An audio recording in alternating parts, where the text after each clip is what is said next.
Heyo, heyo, heyo. Welcome back to the Full-Minded podcast with me, Kurt, your guys' awesome host. I hope that you guys are doing well, and I'm sorry for calling myself awesome to begin with. That was a bit weird. But yeah, this is the Full-Minded podcast or audio distraction. Basically, a place, something that I wanted to create and do for connection with you guys, audio distraction from your own thoughts and mind, and maybe just a little bit of an area whereby if you are feeling a little bit lost, a little bit sad, a little bit lonely, or if you're feeling a little bit happy, like all are welcome. All emotions are welcome here.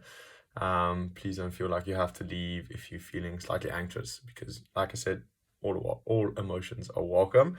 I basically wanted to do this and start this podcast as a medium for connection with people.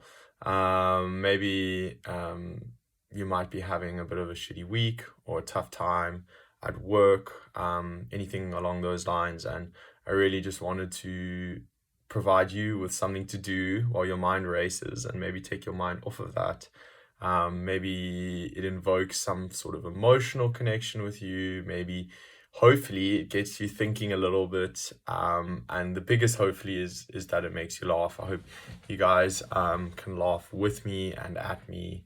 That's the goal. Those are the three goals there.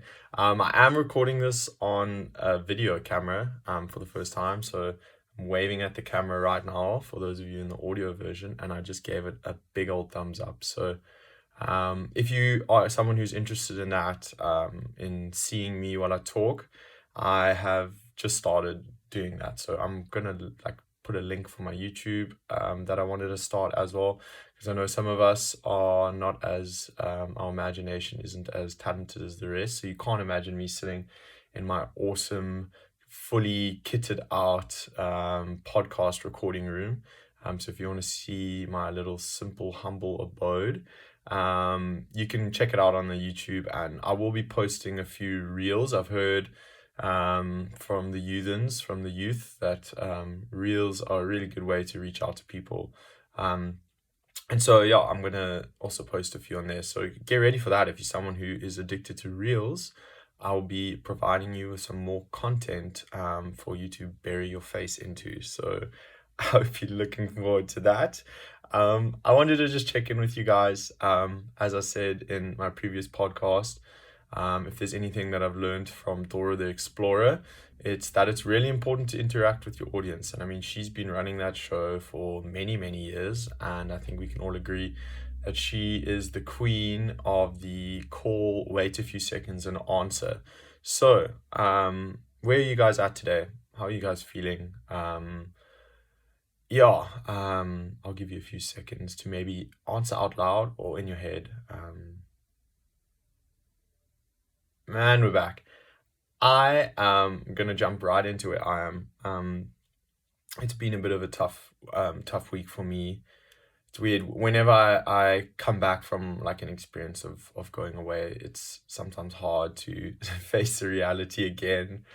And a lot of my sort of issues sort of start coming up again, because you go from such an awesome high into just regular life.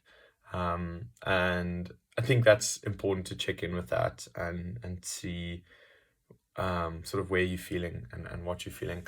And I did make a promise to say true to that this week. So yeah, it was a lot of, I don't know, there was an emotion of loneliness. I think it's hard. I often surround myself with others, as well as with thoughts in my head, to try and distract myself from that. But yeah, I mean, it can come up more and more depending on where I am and who I'm around. But yeah, there was a definite tone of loneliness this week, which is good to feel, because yeah, I think it's important to feel all emotion. You can't lock any emotions away. And so yeah, that was me this week. A lot of stuff came up for me about my dad, and about my loss, and the loneliness sort of just stems from, sometimes it's hard being surrounded by such incredible people who I have in my life. I sometimes feel like I compare myself or my life to theirs. And yeah, having dealt with loss and grief, and still definitely still dealing with it, it can be hard to see some of my friends living that, excuse my dog, some of my friends living that happy-go-lucky life, and I know that that's all just like something external. But yeah, sometimes I struggle, and sometimes I really feel like, yo, am I the only one who's sad today, or the only one who's a little bit depressed today? So that's how my week's been. I mean, it's ending pretty well. I get to talk to you guys, so that's always fun. At least you guys can't ignore me. So yeah, how's your week been? We did the Door Explorer. So yeah, this week one of my goals was to start treating myself a little bit better and being kinder to myself. And yeah, you might be asking sort of, what does that look like? And I think that's just being true to your emotions. As I mentioned before, I was very much someone who used to distract myself and hide away from those scary little things that are emotions, because I think just dealing with them and being sad was something that was really, really hard for me to do. I'm someone who does care quite a lot about how I look and how people perceive me, or at least I used to care a lot more than I do now. And that's not because I've read that Subtle Art of Not Giving a Fuck, although I have read that book. It actually has just come from my own work, and there's so much power in, I think, being true to what emotion you're feeling at the time and not swallowing that up. And as soon as you start to practice that, I promise you, you start to experience that, because it allows you to access like a range of emotions, and to tap into that sadness outside of the Dean Lewis music, is really, really powerful, because it allows that happiness to be a lot better. I think there's that like a age-old quote that you have to have a little bit of rain for the flowers to blossom, and I think that's important. So yeah, I wanted to actually try like a visualization for you guys, to how I view my emotions throughout the day. And this is where, if there was a sponsor, we would be plugging the absolute crap out of our peanut butter sponsor for the podcast. We don't have a peanut butter sponsor for the podcast. If any of you know where that comes from, then a little tip of the hat to you. But if we could get one, I would appreciate it. So if any of you are dabbling with a certain peanut butter brand, Yum Yum, very, very good peanut butter, delicious. And you'll realize where this ties into the visualization. But basically, how I view my days and how Yum Yum wants you to view your days, is like a peanut butter sandwich. A peanut butter and jelly sandwich, to be more specific. And if that's something you don't like, then screw you, because I'm going to explain it like this anyway, because it helps me. But imagine and picture that little peanut butter sandwich in your head right now. And what I would like you guys to do is start to visualize which parts, like certain aspects of it, the characteristics of it, if you will. So you got your bread, obviously, and if you're someone like me, you're going to be going for that sourdough bread if it's a bougie sandwich, or you can be going Sasco, Albany. We don't hate, we don't discriminate, but you've got your bread, that's your first layer. And then you have another element which you add, which is probably the second most important part of a peanut butter and jelly sandwich, and that is salt and pepper. No, I'm just joking. It's not salt and pepper. It would be jelly or jam in South Africa. So yeah, now imagine the jam that you would choose. So, I mean, I'm a strawberry guy, so I'm going to choose the strawberry jam.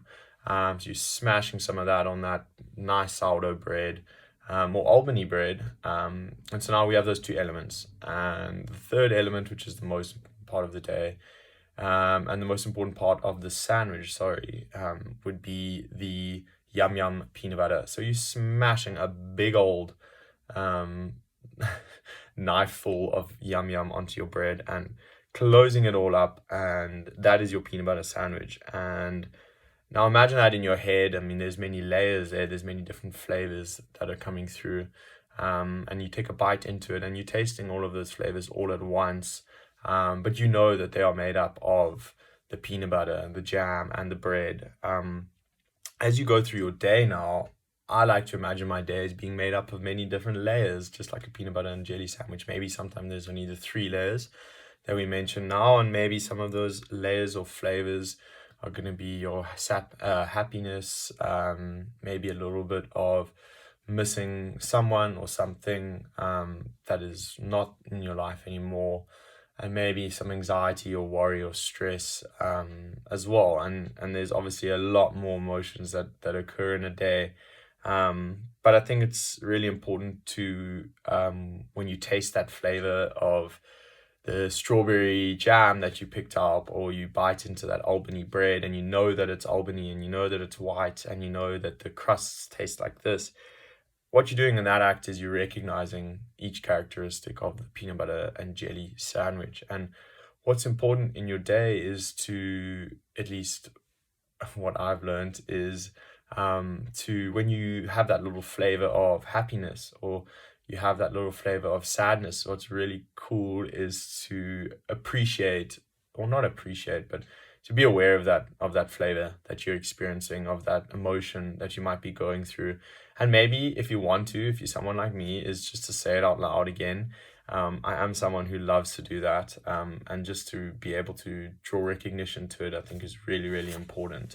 And that sort of brings us into the next part of the podcast that I wanted to talk about, which is this idea of grief and pain and loss being relative to you, and relative to your experience, and how there's no point in comparing something that you're going through with something that someone else might have gone through or someone else is going through.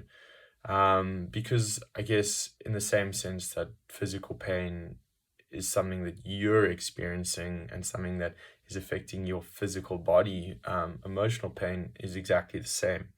And I always like that physical mental comparison, because it's very easy to sort of imagine, maybe slightly easier than the peanut butter and jelly sandwich analogy, but it's slightly easier to imagine that. So I always say, like, I mean, if you have bumped your toe, and it might not be a serious pain physically, that might be the same as an emotional pain that you might be feeling, or grief, of not being with your best friend and not seeing them for the past few days and you're missing them. And that's a small little bit of pain, and maybe you acknowledge that to a certain extent. But at least you're acknowledging it and recognizing it, just as we spoke about the emotion with the peanut butter and jelly sandwich. I think what was really important for my journey through dealing with the loss of my dad, and getting to terms with that pain and the weight of the emotion that I have been feeling and that I did feel for very long, was to sort of move away from this idea of not comparing it to anyone else's, because I think that really made going and approaching someone and talking about it much harder. I think for a long time I was trying to balance, and trying to find the perfect someone who could both handle what I was saying and at the same time give me the correct advice so that I can move through it in an appropriate way, and who hadn't at the same time. I know a lot of elements here, a lot of layers to this peanut butter and jelly sandwich, but at the same time hadn't experienced the pain that was too much, so that I went there and maybe I started to complain, or not complain, but just started to voice how I was feeling. And they'd, I don't know, been through so many like different occasions of pain. Like, I'm imagining they'd fought in 3 wars, and they'd family had been massacred by a mass murderer, in this imaginary world. It's almost about like this idea of trying to create excuses and trying to balance the medium that you're wanting to go and approach someone and talk to about it. And eventually it actually just got to the point where I decided that as long as I was talking, I was doing something right. So, I mean, it started with my mom, and I'm very fortunate to still have my mom in my life, and she's an awesome influence on me. But that's where the discussion started. And actually, before that, it started with myself. I know we've spoken about that before on the pod. But it's this idea that I know, at least when someone talks to me, no part of me is comparing what I've been through with what they've been through, whether they're talking about um, losing their girlfriend, or their girlfriend breaking up with them, or they're talking about their dog passing away, or they're talking about their goldfish passing away, or they're talking about the fact that they've lost their favorite handbag. Like, I think no part of me ever is thinking while someone's talking to me, oh, I've lost my dad recently, I'm not going to listen or show empathy. And I think that is common across all people who've been and experienced any sort of pain, and all people who haven't experienced pain, is this idea of empathy coming first. And yeah, I think it's important to listen. And if you are someone who's wanting to be there for your friends, I think it's important to realize that your only duty in that space is to listen, and to hold judgment and just to be there for them. And I like to use this metaphor when talking about it.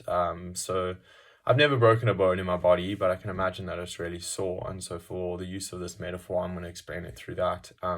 It's this idea of, let's say you've someone who's into extreme sports and you've broken every bone in your body and you've experienced so much pain in your physical sense, and you've had to have 5 surgeries, or maybe you've had a surgery yourself listening, and or you're in a bit of pain at the moment. You've got a broken arm or some sort of physical disability, or a deep cut or a deep wound, and you've experienced pain, and you know what it feels like to quite a large significant extent in terms of a physical side. And now imagine seeing a little kid, and this little kid is a cute little kid. Let's say, imagine a very cute kid, and the cutest kid you can imagine in my world is wearing a little train hat, and he's dressed as a train conductor, and he's running around the TV room with his little train set behind him. Cute as hell, I know. And he bumps his head in the table. And now I'm here, I'm this extreme sports star, and the kid starts crying. Now, if you are someone who wants to be there for the kid and wants to show compassion to the kid, you're not going to compare the fact that you've broken every single bone in your body and this kid has just bumped his head. Maybe he's 2 years old, so this might be the worst physical pain that he's experienced, or that he can remember experiencing, bumping his head on the table, and he comes to you in tears, and he's in tears, and he's suffering, and what do you do in that scenario is you pick the kid up, or a good person, I guess, and you don't kick him again. I'll tell you that. If you said that in your head, that's the wrong answer, and slightly sadistic. And the fact that I even thought about it is actually making me worry a little bit. But in that scenario, you pick the kid up and you're there for the kid, and you hold him and you make sure that he's feeling comfortable, and you tell him that it's going to be okay, and maybe you put a plaster on his head if he's got a bit of a cut, or even if he doesn't, just to make him feel slightly better. I think it's exactly the same in emotional sense. This idea of, if you are experiencing some form of discomfort in the form of pain or loss or grief or suffering, I think it's really, really, really cool and important to express that, and to come forward and to go and find a father figure and or mother figure, and or in this scenario anyone extreme sports figure, to go and get comforted and deal with that pain, because to that kid, that is the worst thing that's happened to him. And I guess in my life, the worst thing that has happened to me and the biggest trauma is losing my dad, and that might be very small if I was to compare it to someone else's loss, but in my opinion, I don't think there's any point in comparing, because it's like that physical pain. It's like, it's something that I'm experiencing and that I do experience, and that I have experienced, and it's tough and it hurts and it makes me feel not so lacquer a lot of the time.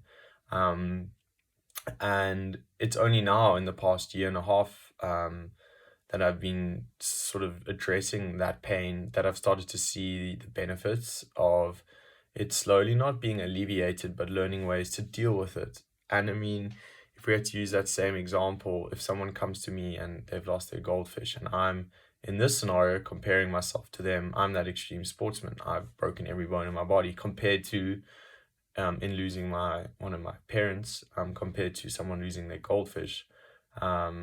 Let's say that's like the kid, he's got a deep wound. I think there's no point in me in this sense comparing, because I just have to be there for them. Because when I went to someone, all that I wanted was for them to be there for me. So it's this idea to view it like that, and I find that to be really helpful when talking to anyone or opening up to people, is this idea of not feeling like you have to match your pain with theirs, and at the same time understanding that most people don't compare what they've been through to what you're going through. Most people will just be there for you, or most good people at least. And I think tying into that, I also did want to like mention this idea of like, no matter the size of the wound or the pain, if it's a small scrape on the knee in a physical sense, this is a small scrape on the knee or a minor cut. I think it's important, and most of us do this, but we go and we sort that out. So we put plaster on it, maybe we disinfect the small cut. Something bigger, broken arm. In this sense, this is like the scale, how I like to view it. A broken arm, maybe we go see a doctor, definitely go see a doctor actually, and we go and get his opinion. Maybe we need a cast, we need to do some surgery on it, we get that sorted. Maybe I've smashed my teeth, I go to the dentist, and I go sort that out. I don't just leave it. And it's the same as this little kid. If he ran into the table, bumps his head, and he swallows that pain and he leaves it, that's okay a few times, but as he gets older, he continues to bash his head on things, and it's like he's actually a very clumsy little kid.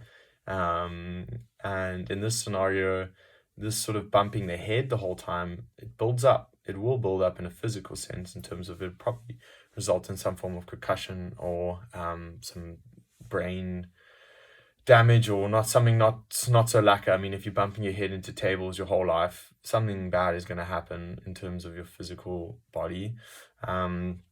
And yeah, it's important for that kid to know that he needs to go and get that checked out, and he shouldn't just swallow it and hide it from others and not tell anyone about it because he's scared. Or he hasn't found enough people who've bumped their heads enough, who are wearing it on, like wearing, I don't know, I'm imagining those bandages around their head, but at the same time haven't cracked their head open because he's just bumped his head open and he wants to go and talk to them about it. Like, I think in that scenario, and in the emotional scenario, you go and get it sorted out. And if it is something small, emotionally, I think it's important that you address it, because I mean, you can even see it as practice. Like, one of the things that I regret growing up is never properly dealing with the loss of my dogs, and even to a certain extent the loss of one of my grandparents.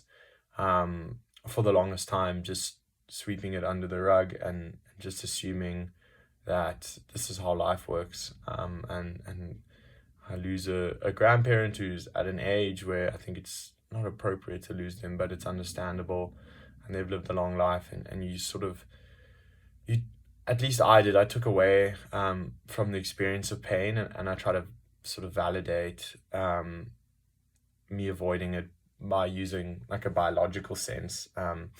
And I think that's okay. I mean, I've learned, obviously, that's probably not the best way to do it. Just as the kid who ran into the table learned that avoiding it and swallowing it probably is not the best. And yeah, I mean, all I can say is, as at times in the past, I have wished that I was better equipped to deal with the loss of one of my parents. And maybe part of that journey is, or could have been, dealing with death slightly better in my life, and approaching it and addressing it slightly better. But at the same time, I can't go back and change that. So all I can say to you now is, no matter the ailment, no matter the pain, no matter the discomfort that you're in, if you can, in any sense, try to start to deal with it, and try to start to go, even if it's just putting a plaster on it, if that means writing in a diary, or doing what I do and talking out loud, in recording it or not recording it. It doesn't have to be perfect, but in some sense, staying true to that emotion and that feeling of sadness or grief or loss, or whatever it might look like to you, whatever brand of peanut butter it looks like to you. It's about honoring that and recognizing it, and standing with it, and sticking with the yum yum, and sticking with the emotion of feeling shitty the day that your dog dies or one of your grandparents die, and for however long that's going to affect you afterwards, just knowing that, at least to me, that's okay. And that's cool, actually, because it shows that you feel, and it shows that things are important. And it can maybe add to practice later in your life, and it could come in handy one day if you start to learn of ways of dealing with it, and methods of making things feel slightly better. And yeah, that's what I wanted to talk about today. So hopefully you guys have enjoyed it. Yeah, it's always a little bit hard to start to bring up emotions of the past for me. And a lot of the lessons I've learned in the past 3 years are what I want to give you guys on this podcast, on this audio distraction. So yeah, I actually redid this one because I did want to record it, and I wanted to just say at the end, like, I really don't think there's any point in comparing grief and loss, because pain is pain, and if something sucks to you, then honor the fact that it sucks, and at least show some compassion and love for yourself to allow yourself to express that in some way. And that's really what I wanted to challenge you guys to do this week, is if there is anything that has popped up in this podcast, or maybe in your life in the next few weeks, and it does suck and it's not so nice, then send me a message if you want on Fulminded, and I'll definitely respond. Even if it's not maybe the answer you want, I am listening and I am there. And to do that to yourself, and to allow yourself to just express that, is really important. And my challenge would be to you, to find one person in this next week, someone, or even if it's just you, and find an occasion in your life where you have felt some sadness, or maybe you are feeling some sadness around something, and just to tell them about that. And maybe to tell yourself, if you're not ready to tell others, is to record yourself, or write it down, or sing it out loud to yourself, but just to actually start dealing with that, and processing that in the smallest way. It's that idea of episode 2, like, it's a small step, but I promise you it helps, because if you can deal with it yourself and listen to yourself talking about it, I promise you other people will too. So yeah, I just wanted to say, you guys are amazing. Thank you for this space and for allowing me to chat some nonsense with you. I'm sorry if today's one wasn't as funny. I am trying to work some funniness into it, so I will get better at that. But at the same time, I'm also not sorry, because I know that it is helpful to just listen to some deep shit every once in a while. So yeah, thanks guys,